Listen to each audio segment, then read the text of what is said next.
بسم الله الرحمن الرحيم. وهي الصلاة والسلام عليك يا رسول الله. الصلاة والسلام علیکم. والصلاة والسلام عليك يا حبيب الله. والصلاة والسلام عليك يا نبي الله. وعلى آلك وأصحابك يا نور الله. نويت سنة الاعتكاف.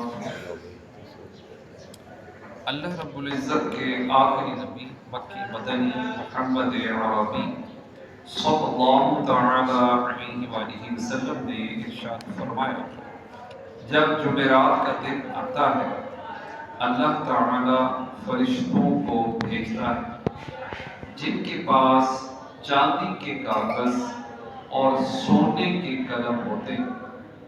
وہ لکھتے ہیں کہ کون یوم جمعرات اور شب جمعہ مجھ پر کثرت سے درود پاک پڑھتا ہے۔ صلو علی الحبیب صلی اللہ تعالی علی محمد صلی اللہ علیہ وسلم۔ سورہ اعراف 9واں سپارہ آیت نمبر 168 168۔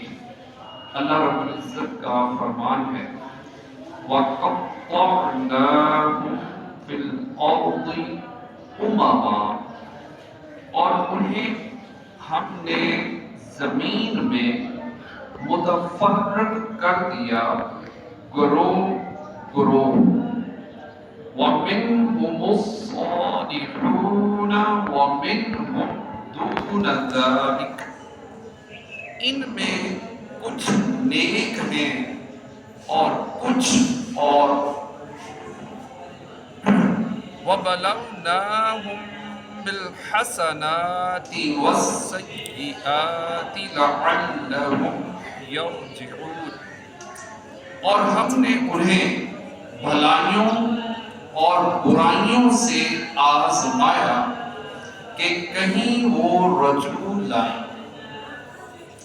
اس آیت کا خلاصہ یہ ہے کہ اللہ تعالیٰ نے ارشاد فرمایا، اے حبیب صلی اللہ تعالیٰ علیہ وآلہ وسلم، ہم نے یہودیوں کی جمعیت کو منتشر کر دیا اور ان کا شیرازہ بکھیر دیا، اور اے حبیب صلی اللہ تعالیٰ علیہ وآلہ وسلم، ان موجودہ یہودیوں میں کچھ نیک بھی ہیں جو اللہ تعالیٰ اور رسول صلی اللہ علیہ وآلہ وسلم پر ایمان لائے اور دین پر ثابت رہے، جیسے حضرت عبداللہ بن سلام رضی اللہ تعالیٰ عنہ اور ان کے ساتھی۔ اور ان کے علاوہ کچھ ایسے ہیں کہ جنہوں نے نافرمانی کی اور کفر کیا اور دین کو بدل ڈالا، اور ہم نے انہیں خوشحالیوں اور بدحالیوں سے آزمایا، اس طرح کہ کبھی ان پر ارزانی، تندرستی اور دنیاوی عزت کے دروازے کھولے، اور کبھی ان پر قحط، بیماریوں، مصیبتوں اور ذلتوں کو مسلط کر دیا تاکہ وہ اپنی نافرمانیوں سے لوٹ آئیں، کیونکہ بعض تو مصیبت میں رب عز و جل کی طرف رجوع کرتے ہیں اور بعض راحتوں میں۔ تو میرے اسلامی بھائیوں، اللہ تعالیٰ نے یہودیوں کی جو کارستانیاں تھیں اس کو قرآن کریم میں بیان فرمایا۔ یہاں سے یہ اندازہ لگا لیجئے کہ یہ جو قوم ہے یہ کتنی بدبخت قوم ہے، اور آج بھی یہ جو یہودی دنیا بھر کے اندر یہ کیسی کیسی سازشیں تیار کرتے ہیں اور کیسے کیسے یہ دنیا بھر کے لوگوں کو یہ تنگ کرتے ہیں، تکلیف دیتے ہیں۔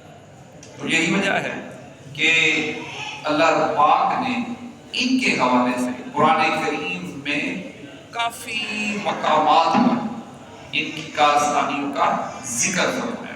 تو اللہ کریم ہمیں ان کی کارستانیوں سے محفوظ رکھے اور اللہ پاک ان سے دنیا بھر کے مسلمانوں کو نجات عطا فرمائے، آمین، بجاہ خاتم النبیین صلی اللہ علیہ وسلم اجمعین۔